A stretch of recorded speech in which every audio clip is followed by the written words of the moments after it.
Well, welcome everybody. Good morning, afternoon, evening, from wherever you are joining us. My name's Karen Simmons and I'm the founder of Travel Matters and the Make Travel Matter campaign. I'm also privileged to be an associate of Equality in Tourism. You may or may not know that this is the second webinar in our series with UNEP and Equality in Tourism.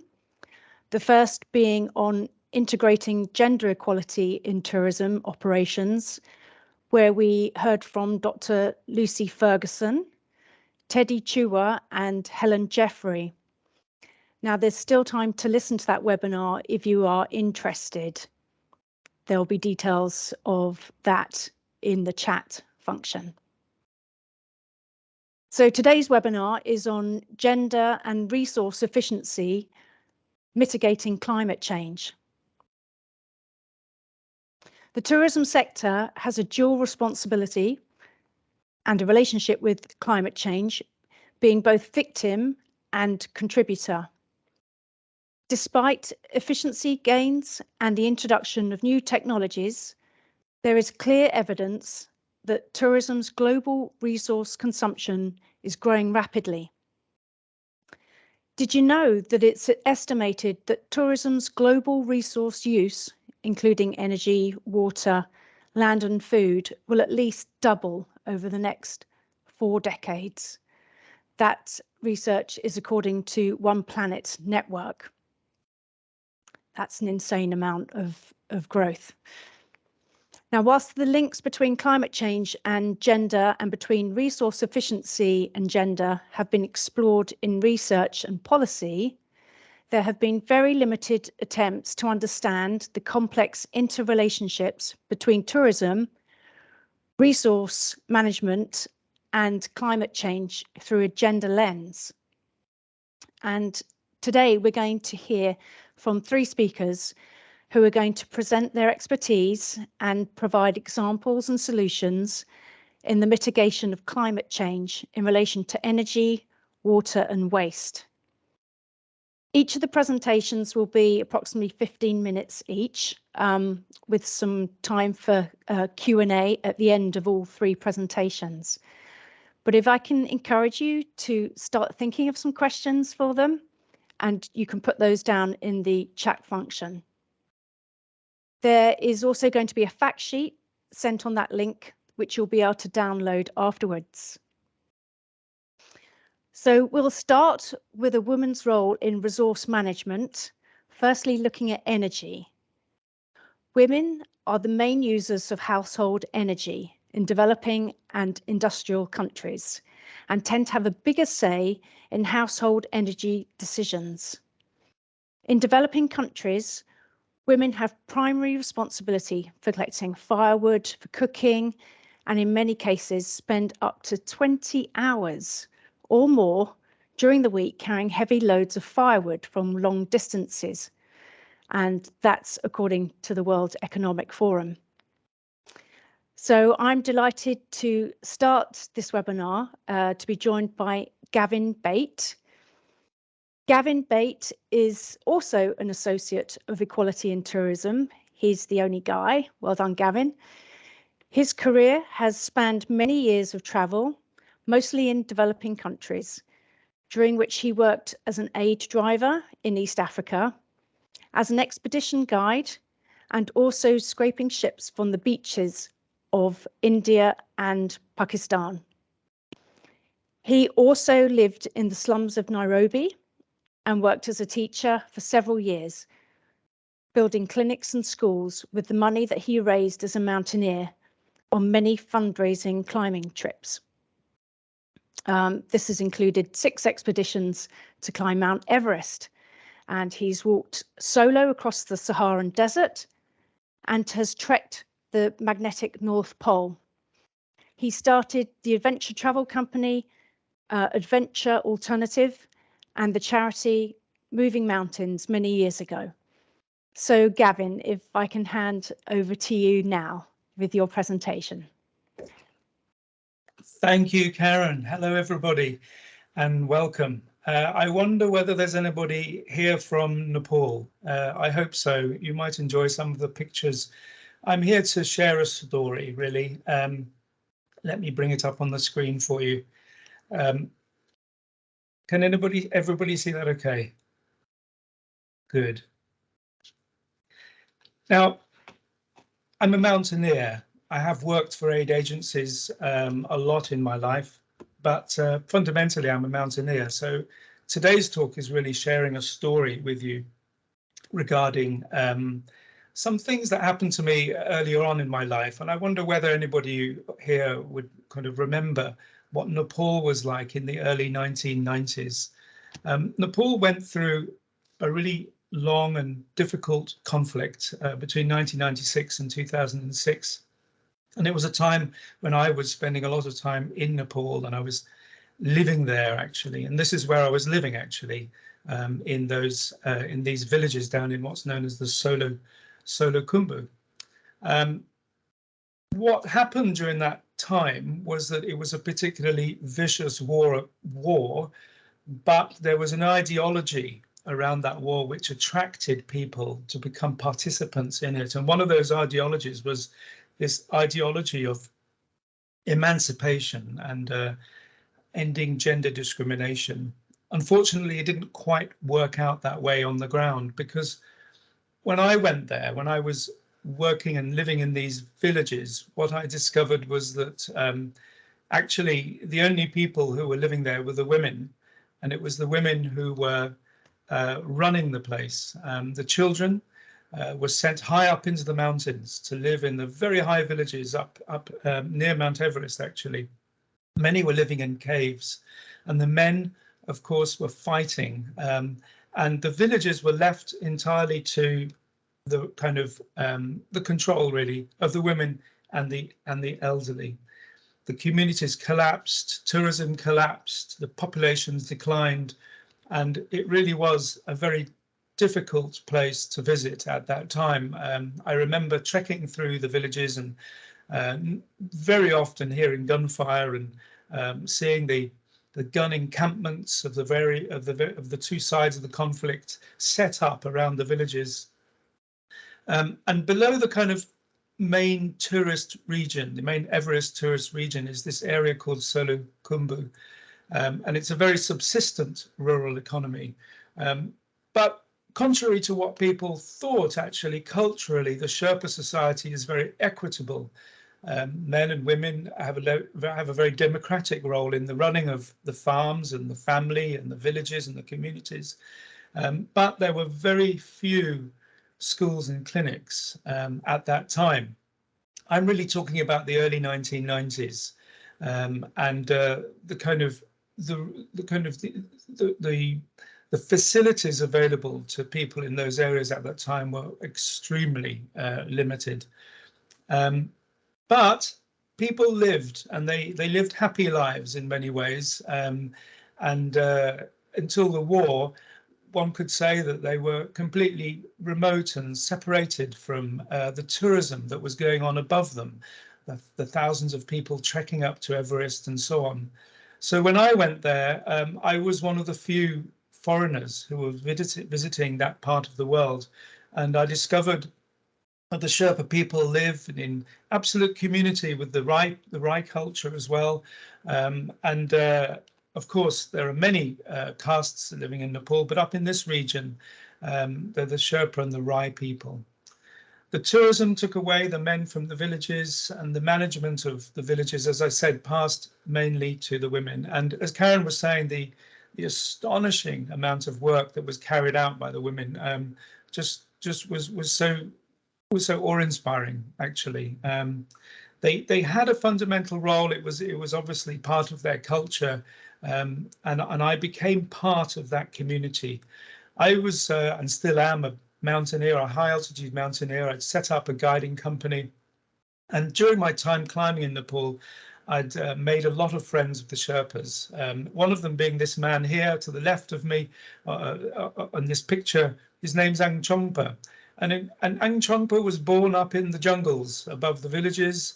and his mother, who's still alive now, a very elderly lady, looked after me when I went to those villages. What was remarkable about Ang Chongpa was that he wanted to be educated. He wanted to go to law school, actually, but it was his wife, Lakpa, who paid for him. She was the one who worked. She was the one who put him through school, and his mother gave him the opportunity to go to school. In fact, Ang Chongpa ended up to be the only educated person in the village, and he still is one of my oldest friends, more like a brother to me than anything else. Here I am in the community with the villagers in front of one of the old monasteries, and that was my house. This is where I lived for many, many years, on and off between my expeditions, and I became very much a part of that community. And between the years of 2000 and 2011, I made 6 expeditions to climb Mount Everest. Most of them were by myself, actually, 4 of them. And every single time I would go back to the villages afterwards and I would raise money from those climbs. And during the 11-year period, I raised about £2.5 million, which I put into my charity, Moving Mountains. What we did was a collaborative effort in the villages. It was never me defining exactly what should happen. And we're talking about, the mid-90s when I first visited there, and then 2000 and 2011. So we're talking over 25 years. I've been working with these villages, 3 villages in that region specifically. And we together decided what needed to be done in the villages. We really had no great plan. There was no great long-term strategy. There was no project management kind of thesis behind it. We just did it organically. We grew organically over several decades. And we started off with hydroelectric power. It's the main energy source in the mountains. And we built a hydroelectric power system. I'd never done that before. We got the expertise in and the architects to help us design and build it. And we and the villagers, as the Maoist conflict ended, we all met up and we built it ourselves. We mixed the concrete, we put in the pipes, and we created an electricity supply to those villages. It was enormously formative period. When we had electricity, it was an odd period because nobody really knew what electricity was. I remember us all teaching the children not to touch the wires because nobody knew what an electric shock was. But we knew that this power would give light in the houses, but it also gave an opportunity to provide power for machinery. So we set up a cooperative in the villages, which is still going, and we put in machinery that would grind wheat and corn to make flour, which we would then sell, and we still do sell. We changed the crop rotation of the area. We started growing tea. We bought tea dryers, and we put in community water supplies so that the women wouldn't have to go out every single day collecting water from the river, and also later on wood for the fires. We built schools because there were none in the region. This took a period of about 10 years to do this. And we built a community centre in the village, and we built monasteries. And over a period of time, all of this collaborative effort rebuilt an entire community after a particularly vicious war in that part of the world. So those children represented obviously the new generation. We ended up with about 900 children in school, over 3 schools. But there was a problem. They weren't really going into secondary school. They weren't going into tertiary education. And the reason being was because of respiratory problems in the home. And I'll come back to that in a moment. At the same time, through my company, I was bringing tourists to this area. But it was very clear as the years have gone by, and I as a mountaineer have seen this so much, that climate change was creating huge issues for the region. There was huge deforestation, not just caused by the fact that so much wood was being used in the homes, but also by the fact that the rains were so powerful, the monsoon rains were so powerful, it was sweeping the topsoil off the mountains and nothing could be grown. And the mountains became denuded, and essentially they couldn't survive.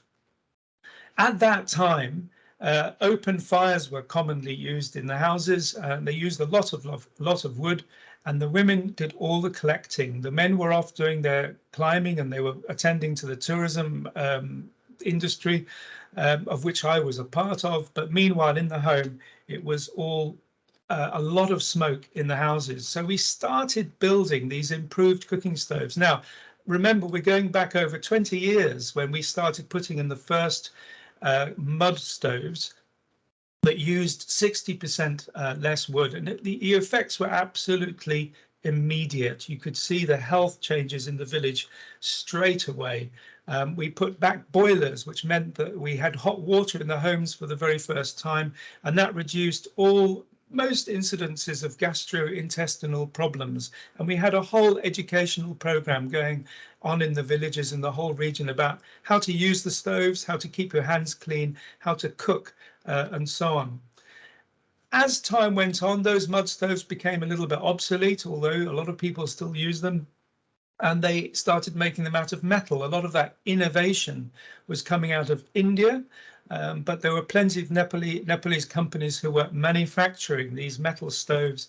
And nowadays, those stoves are absolutely default in the region, and the government models are these rocket stoves, which are very small, powerful little units. They use very little wood, and they're very, very common indeed. And that's now the kind of default for a lot of these villages up in the mountains. What we saw was that the combination of all of these things organically, incrementally built up over several decades. Only now can I look back on it all. I can only look back on it now and say what it all achieved together. And fundamentally, it gave light in the home. It obviously improved the air quality in the home. It gave hot water in the home for the first time. There was less time spent collecting wood, and more children went to school, and they were healthier when they went to school. And there was less respiratory illnesses. And that effectively meant that generation of young children who I'd met back in the 90s were the first generation of mountain Sherpas who ended up going to tertiary level education. They're the first generation who went to university and college, and that's really what I can see after 25 years of working with that community. Now, the high level of happiness in that community has turned around the fortunes of that region, such that families will now move from the cities up to the mountains because they know everything is there for a good quality of life. It's a happy community up there, and I absolutely love going there now. And when I talk to Ang Chongpa now, on the left-hand side, that picture of him is with his daughter Tashi. Now, when I first met her, she was probably 5-6 years old, quite a sickly child because of the smoke in the home. She was his daughter. Don't forget, his wife had paid for him to go to college. His mother had supported him going to school. He was the only child to go to school at that time. And now, if you look on the right, his daughter Tashi is now in her 20s. She has now gone to university in America, and she's a dentist, and she's now able to support her family. So when I look at that as an example, and I see how over 25 years, looking at Ang Chongpa as my friend, his mother, his wife, and now his daughter, what's happened to that generational change simply by that kind of long-term collective effort that we all made as a community. His daughter Tashi is a prime example of how the benefits can literally change within a generation, an entire community. And now we have hundreds and hundreds of those kids going into college and tertiary level education. And that has impacted on tourism as well. The Sherpas are natural entrepreneurs. They're extremely good business people. And women are now running their own tourism enterprises in the mountains, and extremely good at it too. Plenty of Sherpanis have climbed Mount Everest, especially from the villages where we've been, where I've lived, sorry. And overall, the whole project has shown me that when it comes to this kind of idea, this vision, really, this vision, it has to be thought of over decades. These can't be easily kind of compartmentalized and categorized into little projects that happen over a specific short period of time. It has to be thought of as really a lifetime's work. And as a mountaineer, that's what I dedicated myself to all those years ago when I first went to those villages. And it's that friendship, that privilege I have of being part of a Sherpa community, such that now Angchongpa's daughter is my goddaughter. My children are godchildren to Angchongpa. We are linked by that collective effort, by that passion, by that vision that we all shared all those years ago. So that is my story. I really want to talk about stories because they are the things that make people change. They are the things that we relate to. And I'm very proud of it, and I hope it's been of interest to you. Thanks very much for your time. Thanks, Gavin. That's such an inspiring story. It really is. It gives me so much hope. It's been wonderful to listen to the difference that has been made in that particular community over those years. And as you say, it can't really be compartmentalized into projects because there is longevity in projects. You know, there's innovation that comes through.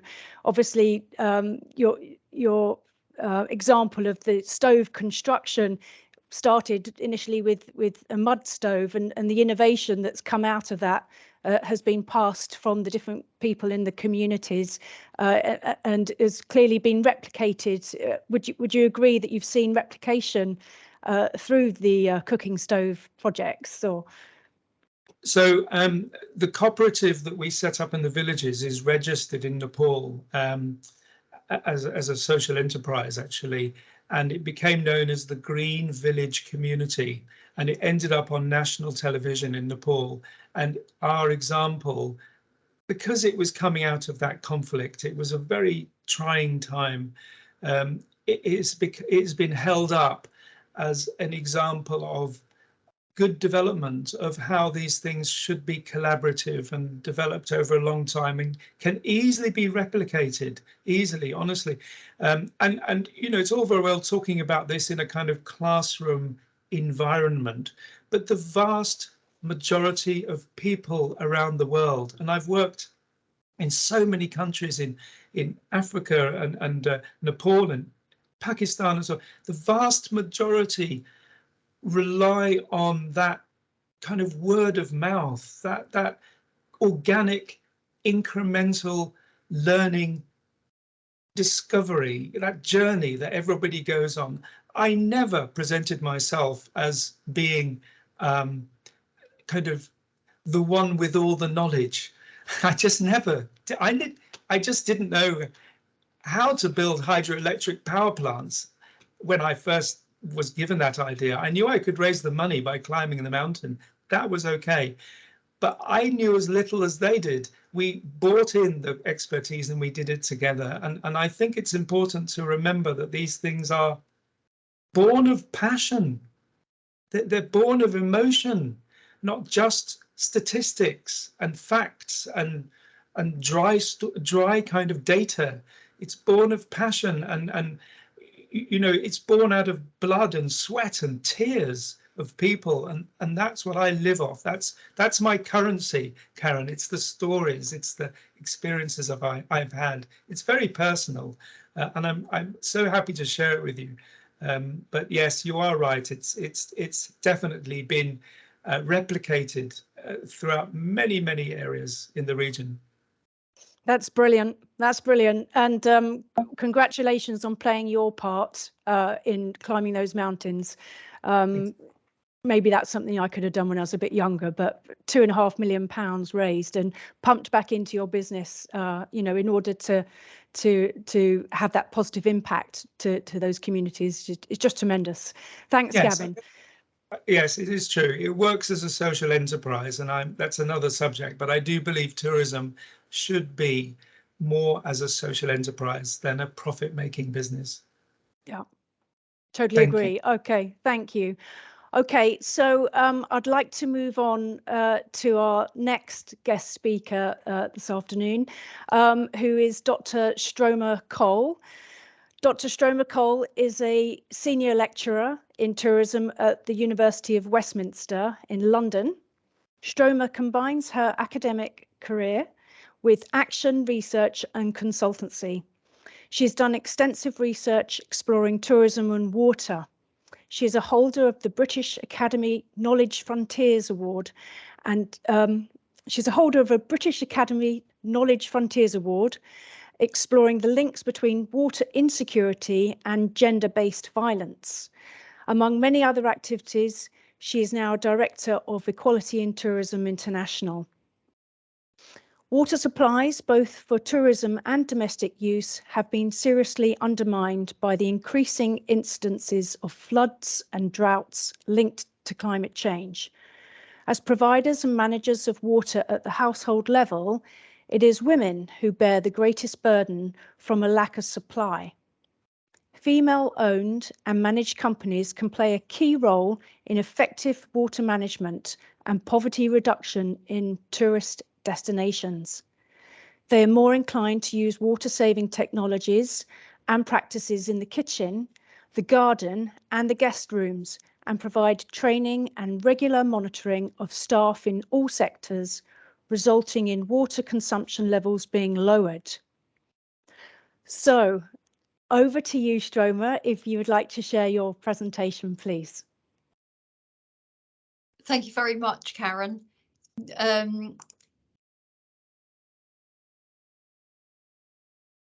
I'm hoping that that is sharing okay now. I'm not seeing it myself, but can somebody just say yes? Yes, Stroma, we can see it. Okay, brilliant. Thank you. Thank you for that introduction, Karen.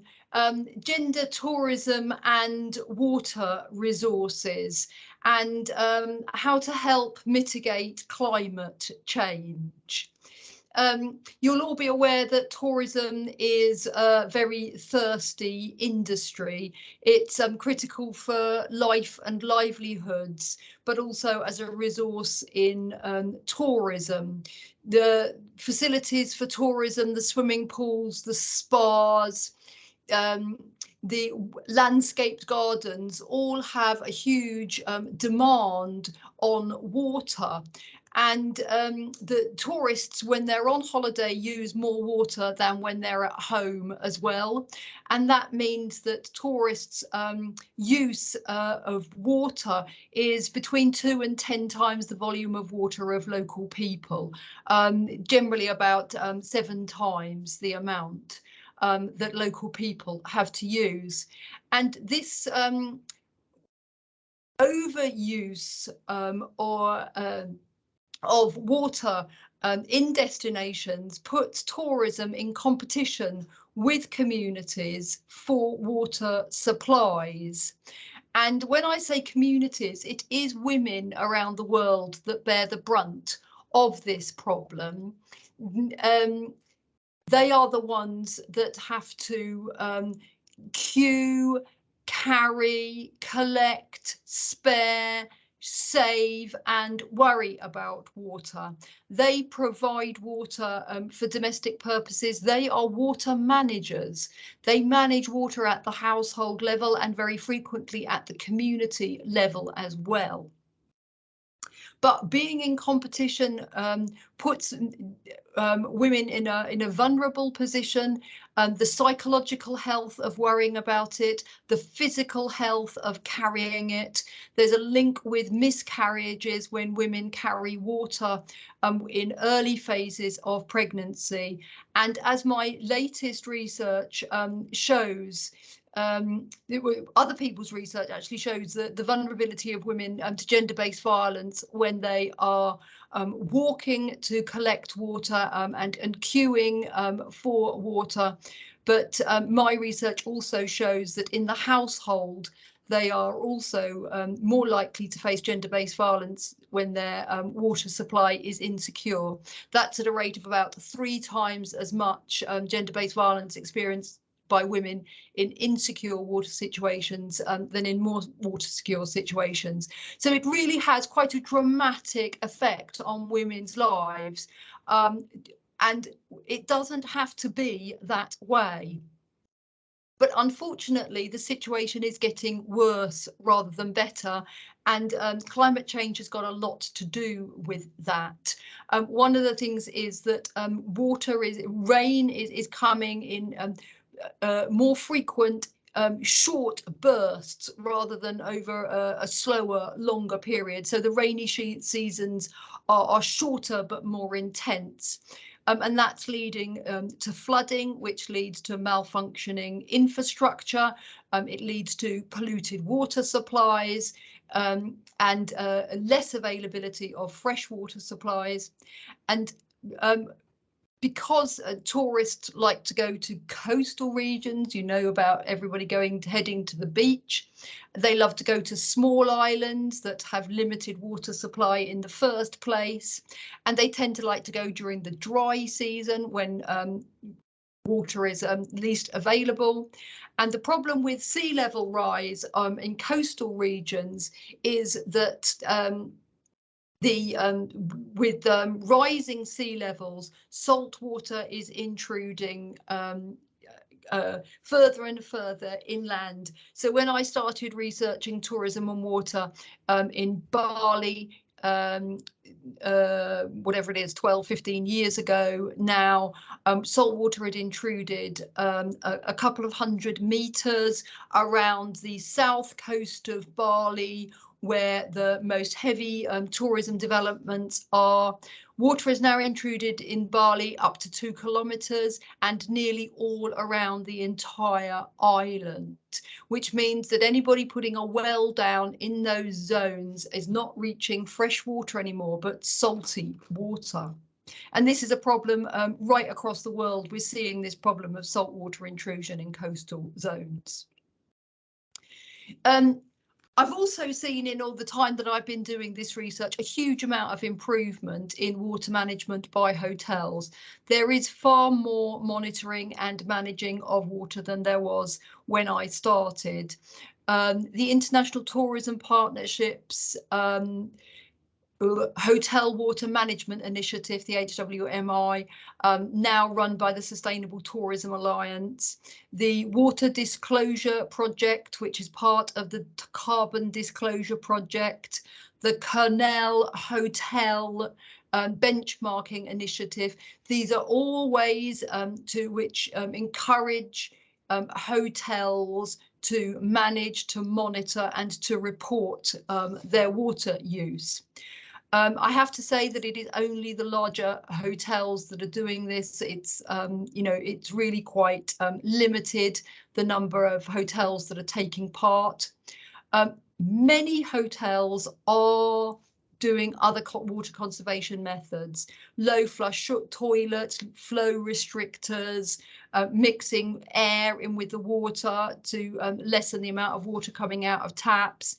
There's limited grey water recycling in some places, and there is timing devices used for gardening irrigation, which is very important because gardens are such big users of water resources. However, everywhere I've done my research, from Latin America through India and across Indonesia, everybody who's making these, when you talk about why are you doing it, they're doing it to reduce their electricity bill for pumping water. They're not thinking about the limited water resources. It's about the economics of the electricity in pumping the water is the main motivator.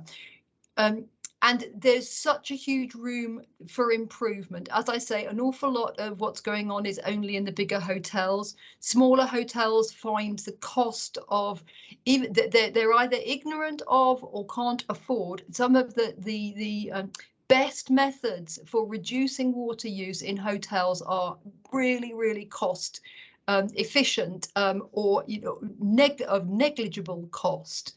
and people are not aware of these, or they the cost of them, you know, they're not making the profits to justify the costs of them.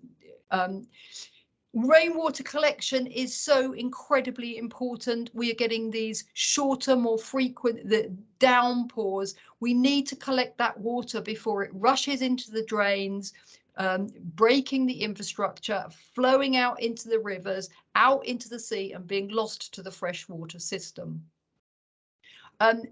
I can't impress upon people how important water reuse is. In the best examples, we can see that 98% of the water in a hotel can be recycled and reused. This just isn't happening. My PhD student has just finished his PhD looking at the hotels in Yogyakarta. Of 600 hotels, none of them are reusing water. Which is just, you know, and sub-metering. Again, I asked an environmental consultant if there was one thing, what would be the most important thing for hotels to do? And they said sub-metering, because 50% of water is lost to leaks in very many older hotels. And if you don't do sub-metering, then you don't know where those leaks are. And if you don't know where they are, you're not going to be fixing them. I think it's more important to be, you know, on top of these things which are critically important, in order to bring about greater gender equality. What I want you to consider are human rights impact assessments. But before I go into those a little bit more, I just want to say that you know, like Gavin says, you know, tourism can do great things for communities, and this is also true on the water front. If developed sustainably, there can tourism can be part of providing water and sanitation in local areas. Where I took tourists to 30 years ago, the first thing we did was ensure a water supply in that community, using the tips from tourists, and that community still is dependent on that water system that we built all those years ago. WASH education, basic water, sanitation, hygiene education, which hotels use, and it's been very much a focus because of the pandemic and our, you know, the need to consider cleanliness. But this can go outside of the hotel gate. That WASH education can be for the destinations. And if it is for the destinations, not only would it improve the attractiveness of the destinations, but it would also improve the health of the staff, which would mean fewer absences, but it would also help with the hotel's social license to operate. There is no reason why we can't take that education and take it out from the hotel further into the local communities. And likewise, if we think about where does our water come from, right? And then we think about the importance of protecting and restoring those water-related ecosystems. Forests, chop down the forests, you've got a problem with water, right? Not only does the water rush down the mountainside and cause floods, but it doesn't get down and percolate down into the aquifer, all right? It's absolutely critical to maintain forests if we are to mitigate the worst effects of climate change, including protecting the water supply. As I said before, women are the managers of water at a household level. They are the ones that know about the springs. They are the ones that know about those bits of forest that need protecting. And supporting water conservation means working with local women, understanding their needs, and working with their knowledge to improve it. And how do you do that? Well, the place to start is to do a gendered participatory human rights impact assessment. Now, the industry likes to talk about stewardship, and I'm talking about human rights impact assessment. And I'm very well aware in the audience there are hotels, and there are hotels from Indonesia, and I'm very well aware that as soon as you start saying the words human rights, you know, people shy away. All right, but stewardship and human rights impact assessments, there are more similarities, far more similarities than there are differences. All right, we're talking about something which is voluntary. We're talking about something which is critical to collecting the data, right? If you don't know, and this data, even at the hotel level, is not being collected now, right? If you don't monitor it, you can't manage it. If you don't know how much, how are you going to know if you're reducing your use of it or not? All right, but it's also the cumulative impact, not just of you, but of your neighbours and the other smaller enterprises. And it's not just the hotels, it's all the other tourist facilities which are all using water and all disposing of dirty water. And it's the cumulative impacts of those. Stewardship and human rights both talk about engaging with local communities and other stakeholders. It must be clear to us all now that there is no such thing as sustainable tourism if we're not talking with engagement of local communities and all the other stakeholders who are involved. So the key difference between stewardship and human rights impact assessments is that industry encourages stewardship to reduce a company's risk, to identify and reduce their risk for themselves. When I'm talking about human rights impact assessment, I'm talking about understanding the impact on others. All right. And when I'm talking about a gendered human rights impact assessment, I'm saying, look at the gender differences. All right. Look at who are the vulnerable groups. Think about genders and minorities and the intersectionality between the two. Right.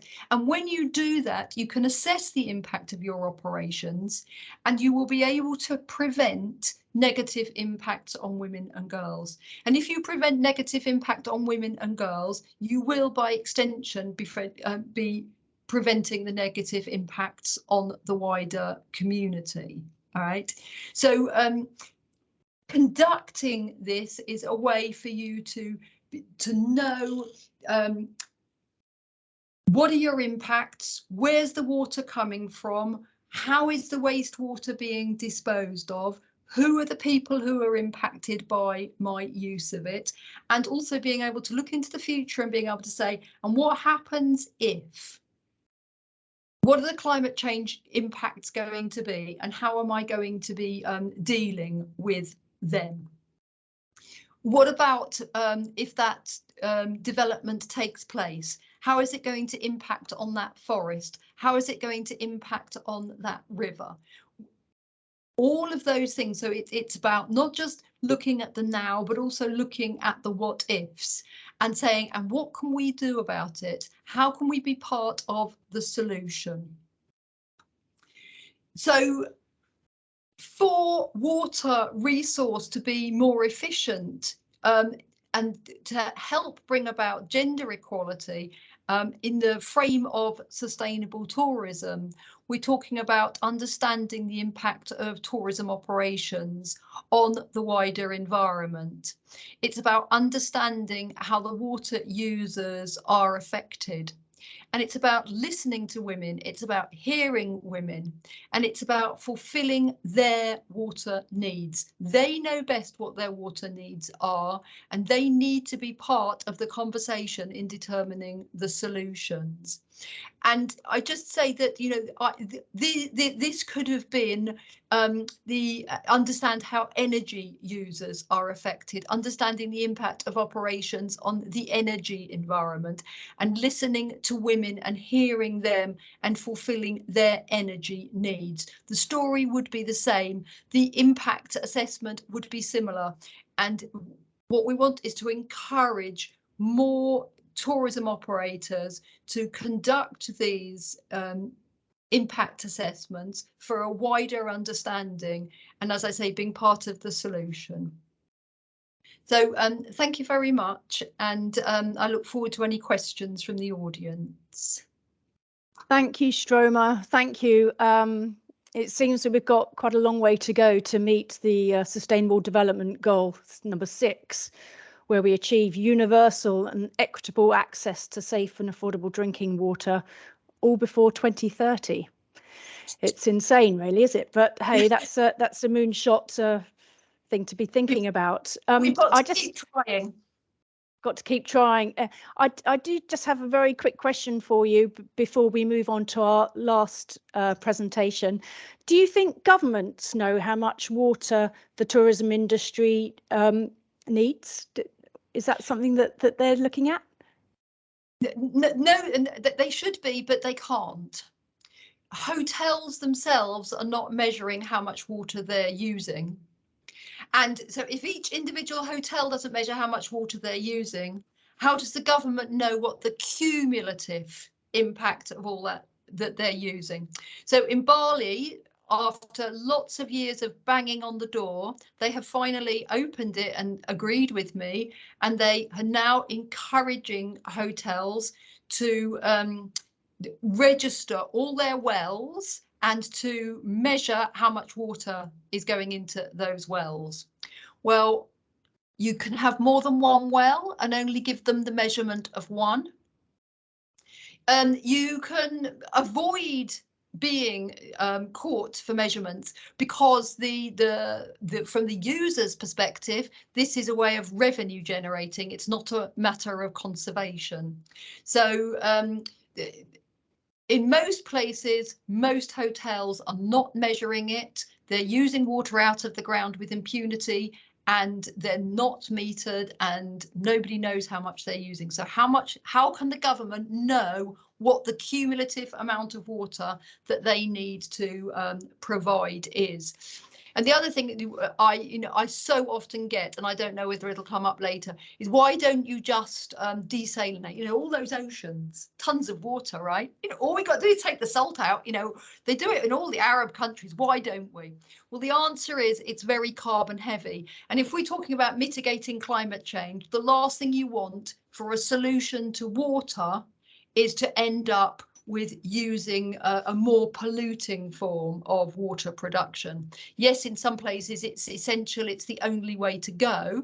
And of course, solar is a possibility, but generally speaking, it is the most carbon intensive way of getting water into the system. And water reuse has got to be far more part of the solution. Yeah, great. Well, thanks very much, Stroma. Thank you. So moving on swiftly now, our last speaker is Marta Muslim, and she's based in Indonesia. She's going to talk about her groundbreaking work in Indonesia, promoting plastic recycling and the empowerment of women. She used the pandemic as an opportunity to successfully obtain CSR funding from an Indonesian bottled water company. This pivot from tourism to waste collection, sorting and recycling during the pandemic has not only provided economic resilience, but has also had a significant impact on the problem of ocean waste in the area. It's improved the economy of impoverished families, improved the environment with important health and well-being benefits for the wider community, and has been supporting the fishermen's livelihoods through establishing a healthier coral reef and increased fish stocks. Tourism is a major contributor of waste in many of the popular tourism destinations, but Marta is going to share with us now her insights and provide a solution. So over to you, please, Marta. Thank you for the very warm welcome.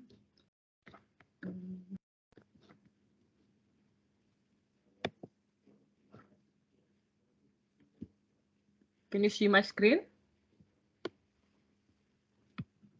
Yes, we can. Thank you, Marta. And how about the voice? Is it clear? Perfectly clear. Thanks, Marta. Okay. So yeah, the topic of my presentation tonight is about from tourism to solid waste management, circular economy, gender perspective. I think many people understand that.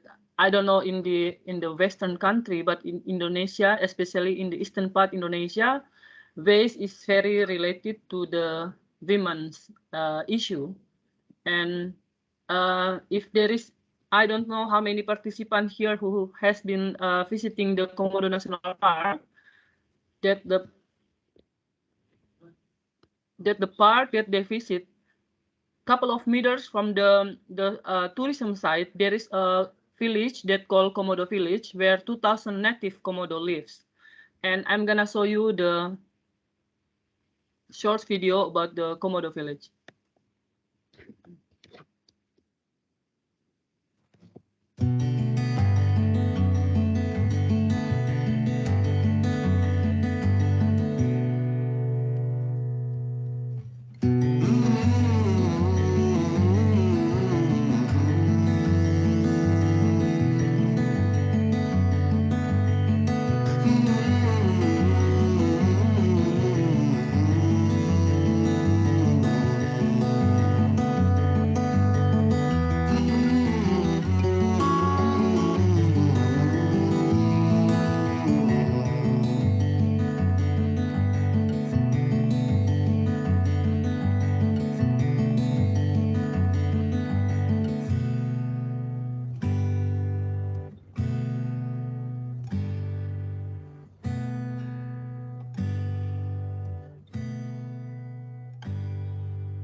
Yeah, that was a video of how the program ran in the island of Komodo and couple of islands. The problem of waste in the islands is more complicated than the one that happened in the mainland, because the problem of the waste, to transporting the waste from the islands, that many islands, to the nearest recycling center is so much so costly. And cultural wise, domestic thing is women's responsible in Indonesia, especially in the eastern part in Indonesia, because to get married you need to pay quite high dowry, and the man's family thinking that all the domestic things is fully women's responsibility. If the house is dirty, is the woman to be blamed. If the household member or family often sick because of the waste burning or other sanitation issue, it's gonna be women to be blamed. And when pandemic happened, I was thinking like the tourism, we could say it's almost dead. No tourists come to Komodo village, while most of the community in Komodo has been changing their livelihood to from fishermen to become a supply chain of Komodo, working in the food stall in Loh Liang, where the tourists come to visit in the site in the Komodo. So how they gonna survive during the pandemic? There is couple of couple of options. There is back to fishing, or back to harvesting the forest, or rely on government support. Now the challenging part is to fishing. Komodo is part of the national park. Of course, there is a zone for the people to do fishing, but it's very limited. And after a long time not working as a fisherman anymore, they have a lack of skill and supporting system. There is no more boats to go fishing like before, and the other gears, they have it anymore. And if they fish just to feed the family, how they gonna pay for another things, like pay for the school fee of the kids? And there is no place to sell the things because the supply chain has been closed due to the tourism.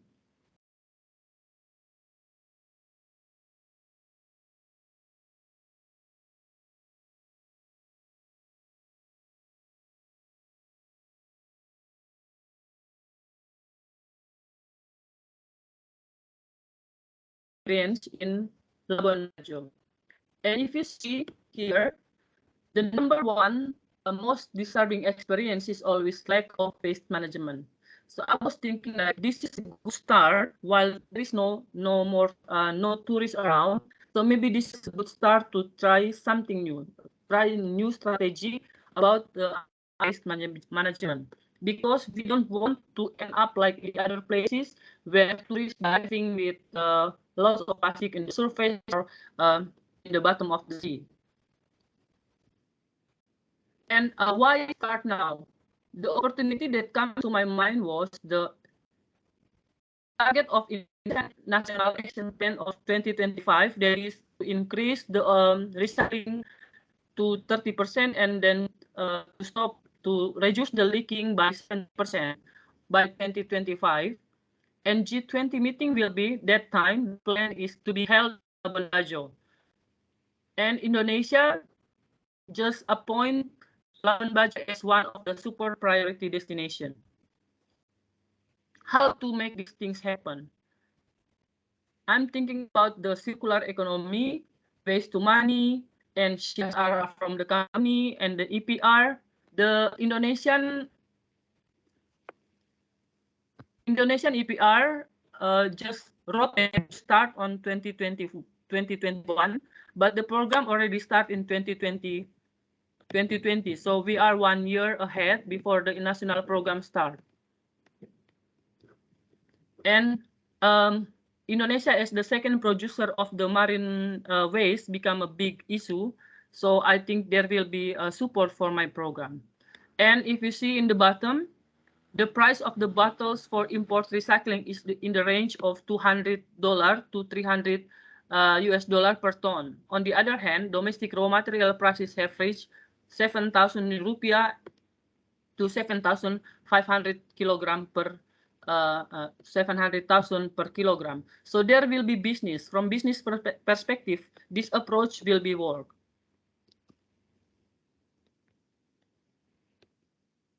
So I start the intervention in Komodo National Park.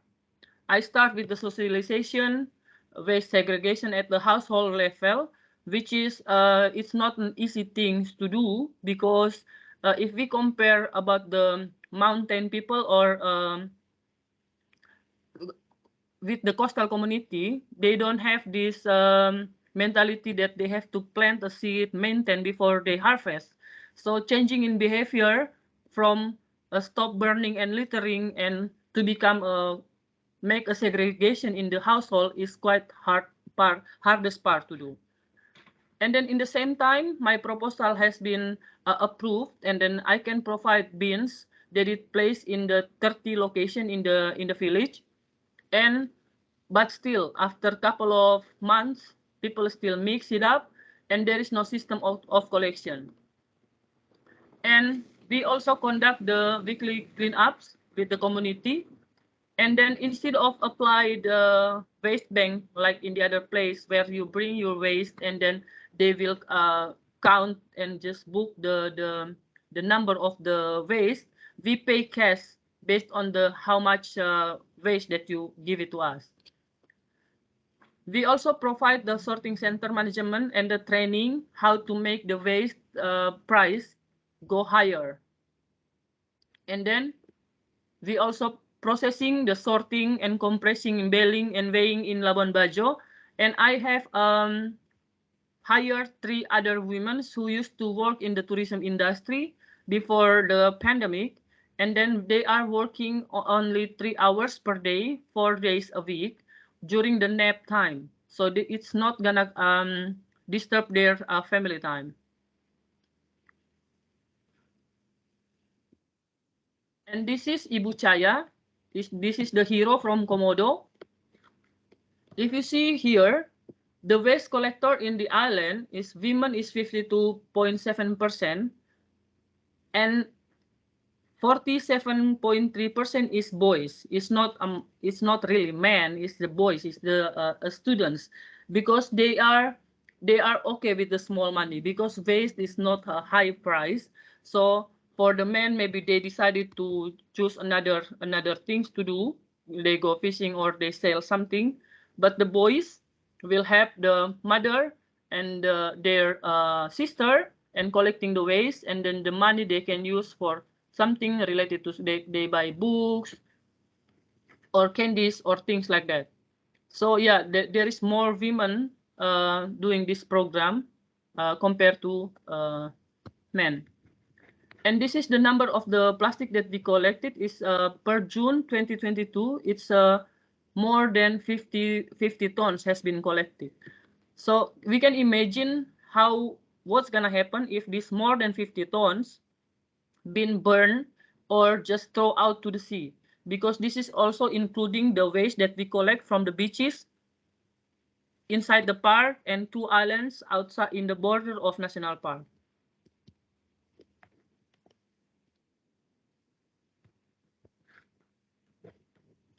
More than 50 tons plastic was collecting from the island, and approx 24 community members selling their waste per week to us, and it's become the income for the women, and significant decrease of plastic burn resulting in more healthy village.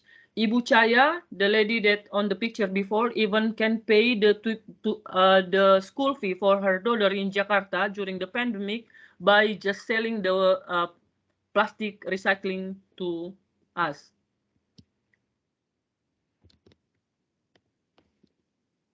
And this is I quote one of the ladies that working in the sorting centers words.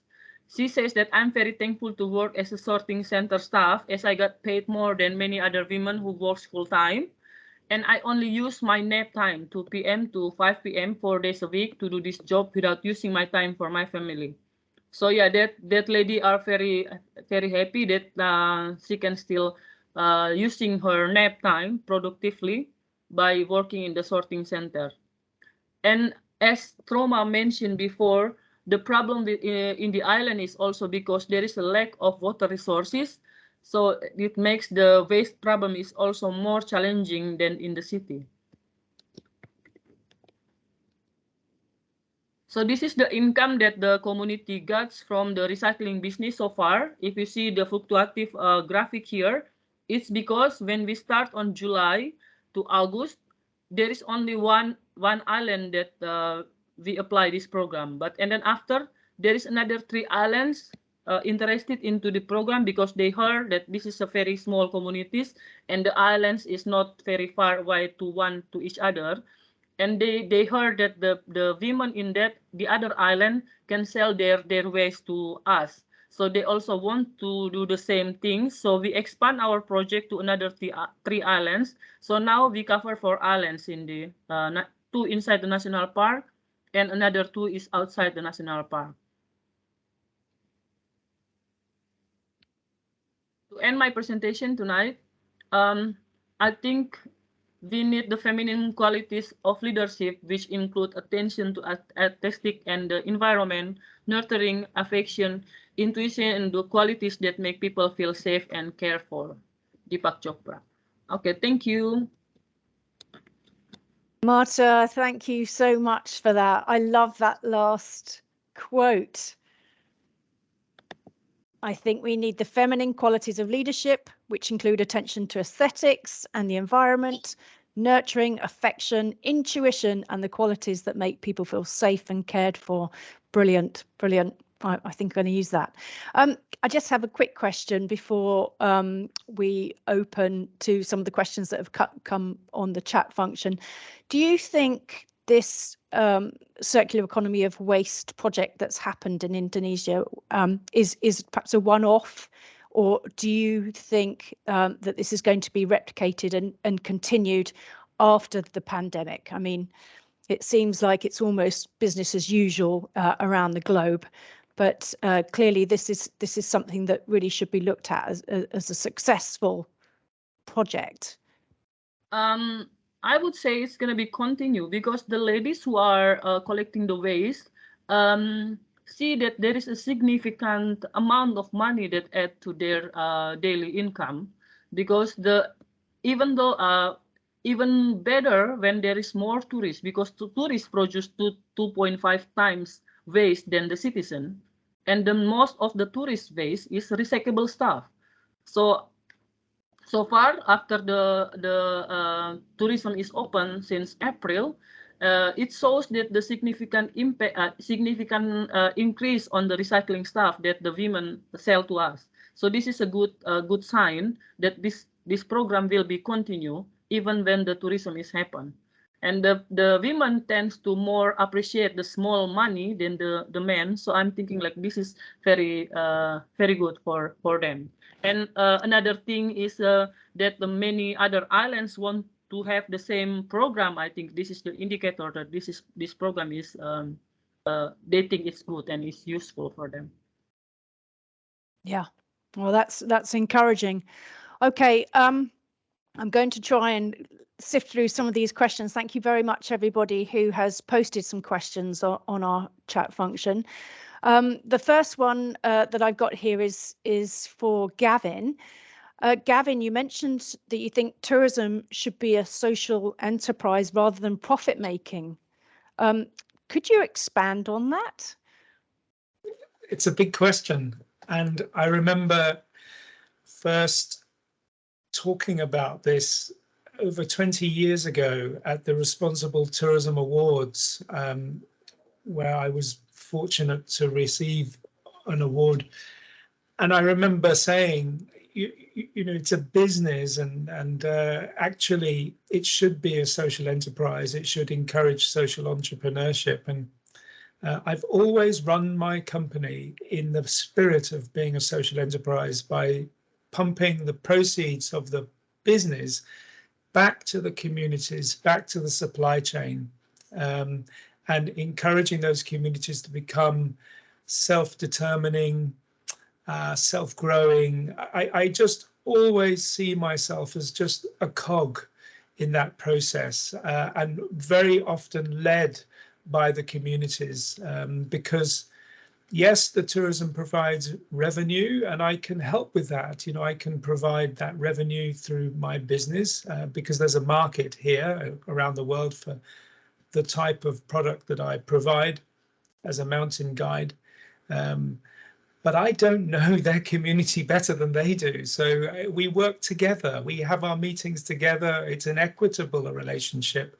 And my experience, especially in Nepal, is that that drive has predominantly come from the women who have created the collaboration, really, the ability to make it happen. So it's what I believe. I think that all companies should operate around that principle, really, in tourism.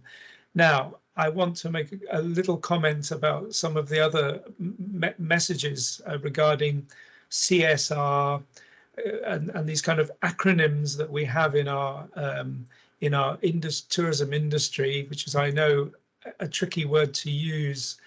I have been a member of so many tourism organizations over the years, and there is a vast and enormous gulf in understanding between what we say in forums like this and what the company owners, the kind of the corporate end of the tale say. They just don't understand it. You can talk about it and you can describe it, but it will never, ever, ever be trumped by the concept of money. And that's why I think that the monetary impetus, the incessant drive for growth, for growth's sake, should be usurped, changed, dominated by a more social enterprise mentality. And tourism, in my opinion, lends itself perfectly to that because it is about people. I couldn't agree with you more, Gavin. You're a man after my heart, really. I couldn't have said it better myself. Thank you. There's a question for Stroma.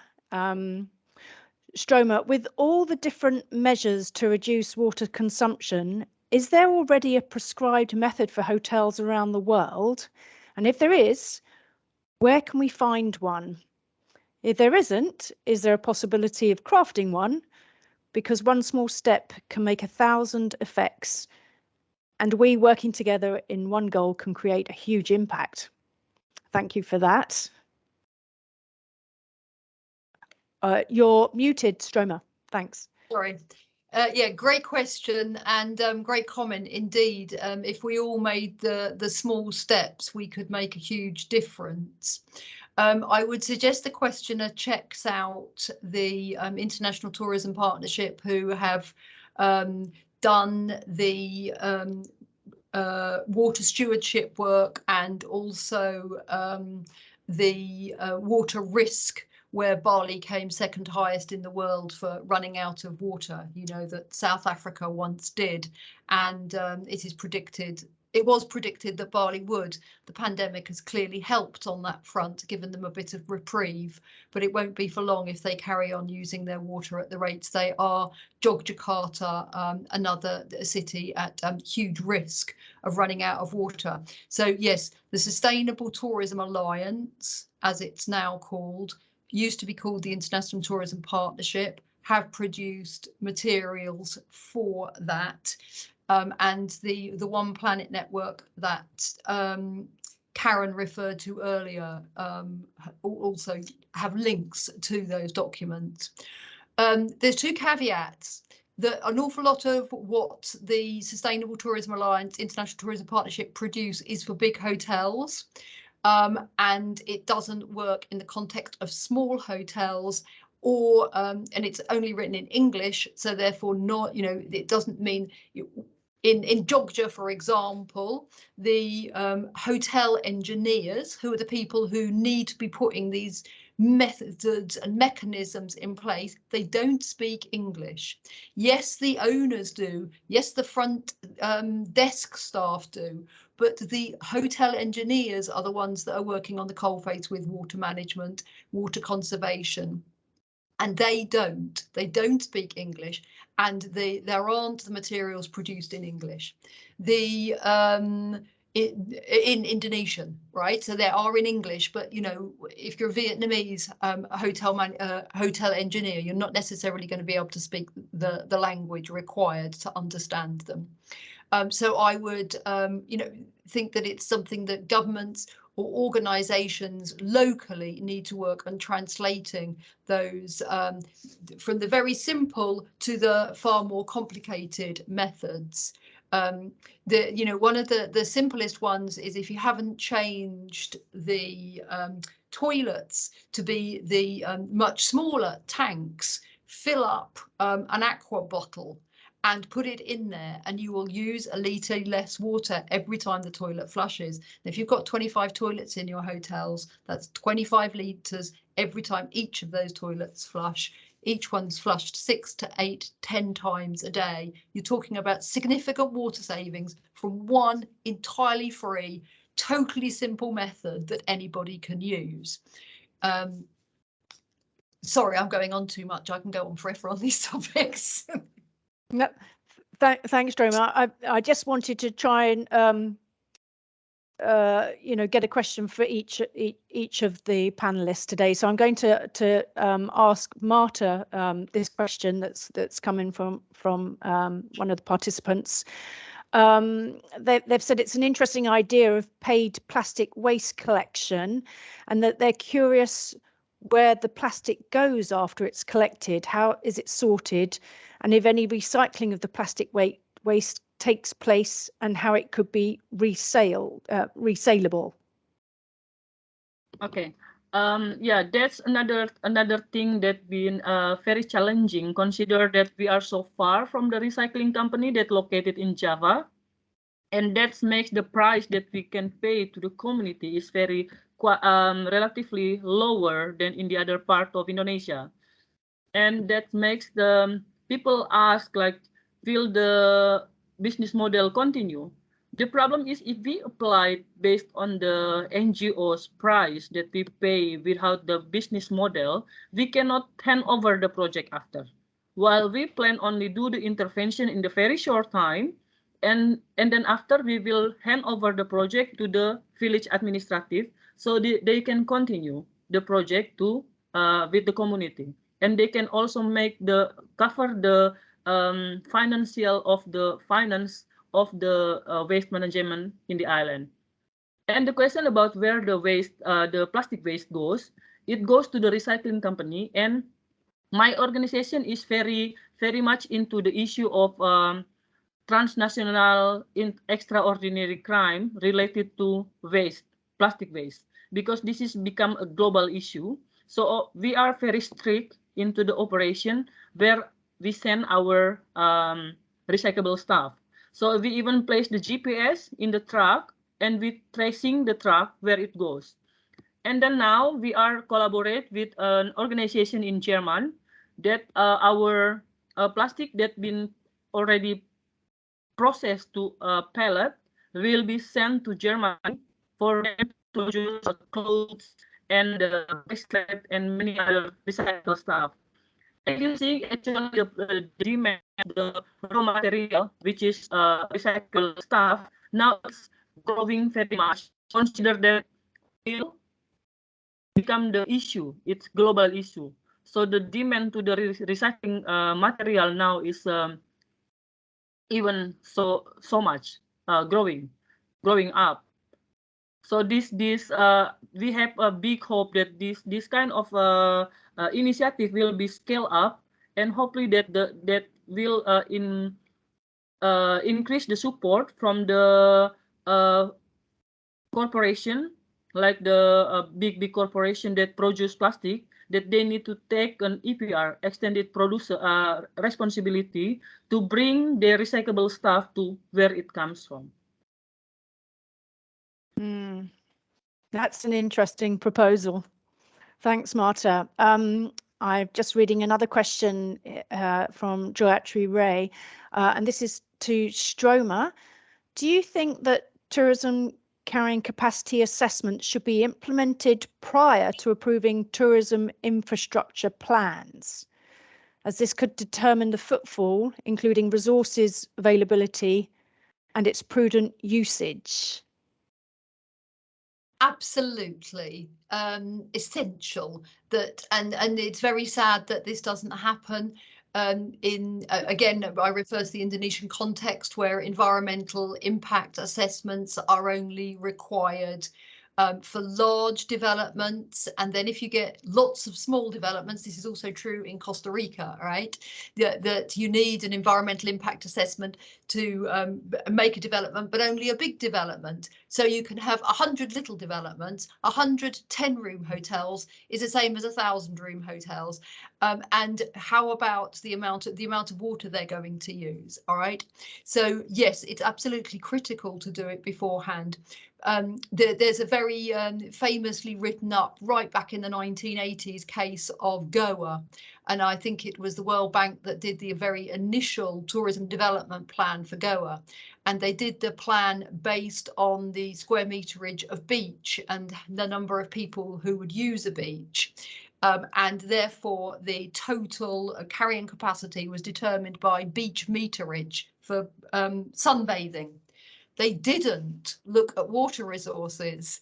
And so, of course, 20 years down the line, they've got a huge water problem because nobody kind of thought to themselves, right, let's work out, how much water is coming here that we can reuse. And people use water that's under the ground with impunity as if it's going to be there forever.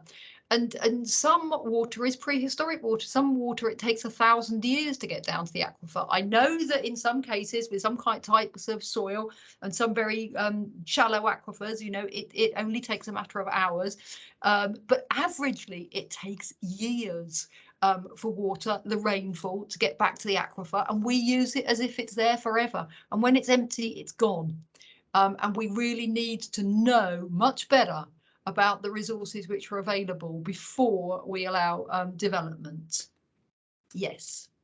Yeah, it's quite a scary reality, isn't it, when you put it like that, Stroma? Gavin, this is another question for you.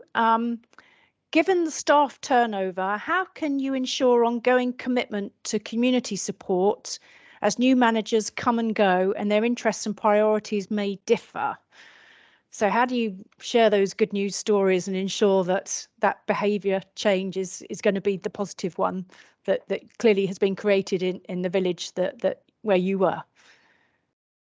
I did smile at this question because all the staff who've worked with me are still with me after 25 years. And if I look at the staff who are Nepalese, they're still with me, and their children want to be involved as well. Staff turnover is not an issue I have to face. I accept that it exists elsewhere, but for me, it's really never, ever, ever been a problem.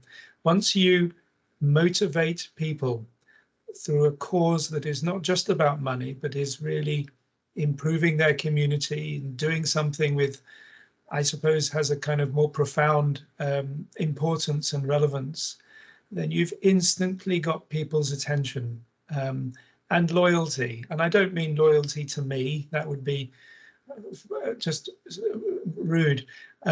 Loyalty to a cause, loyalty to a vision, that's what matters. So I haven't had that problem. There was another question about what do you think have been the most important factors contributing to that change over so many decades? Climate change, the changing climate, it's so obvious, it's so clear and obvious. You know, I can go climbing and the mountains I'm climbing now have changed in the last 10 years, 20 years, 30 years. They're so obviously different. People working in those villages have changed their whole structure of life because of climate change. They absolutely understand it. And the other determining factor is happiness, which is not necessarily linked to the amount of money you have. People come back to that village, which has now grown in size, because it's a happier place to live than in the city. They know that instinctively, and I'm very proud to be part of that transformation. Yeah, that's really interesting how we're measuring our happiness. Perhaps the whole world should be coming away from measuring GDP to happiness. I don't know whether we've actually got any more time for any more questions, and I'm very, very sorry if I've missed any questions, but I'm conscious of the time, and I just feel that probably need to start wrapping up now. I'm really encouraged by hearing about these local projects that have clearly grown the economies and nurtured this sense of civic pride. It's clear solutions that have helped to alleviate poverty, created some jobs, empowered women. And I think, you know, we should all be paying attention to these success stories. They've been really informative and inspiring. And I'll be one of the biggest cheerleaders of demonstrating how they've empowered these communities to successfully adapt to the climate change. These examples and presentations have established the crucial importance of gender equality as the basis for actions aimed at mitigating the impacts of climate change. What we have learnt is environmental management is one of the key strategic priorities to be addressed by governments and the private sector, and highlights the importance of integrating Indigenous women's knowledge and experience in policies and strategies for the optimisation of resource management in the context of climate change. In November 2021, Equality in Tourism and their associates created a declaration for COP26 on tourism and gender equality, calling on all tourism sectors to ensure that women's rights and needs be reflected in their participation in the planning and development of policies mitigating the impacts of climate change and reorientating tourism. That means recognising and enhancing women's ability to contribute to the development of policies and projects aimed at addressing the threat of climate change by enhancing resource efficiency and circularity in the tourism sector. My thanks goes to all of you who have participated. Don't forget to download the fact sheet. There's been a link that's in the chat functionality. And I want to say a special thank you to UNEP for giving us the opportunity to share our thoughts and ideas. A special thank you to the panel today, Gavin Bate, Dr. Stroma Cole and Marta Muslim. Thank you very much. Please also don't forget the final webinar, which is on the 21st of June. Put that date in your diary now. And I'd also just like to highlight that there is a feedback form that's going to be sent out to everybody. We'd really like to hear from you. If you could spare a few moments to give us some feedback. And yeah, just lastly, I'd like to, encourage everybody that's listened to this to remember that we are all stewards of the planet, and we all have our unique role to play during this time that we have here on planet Earth. So yeah, keep up the good work, keep up the hope, and yeah, let's hope we can get some real positive impact in the tourism sector that is going to include the woman's voice. Thank you very much, everybody, for attending today.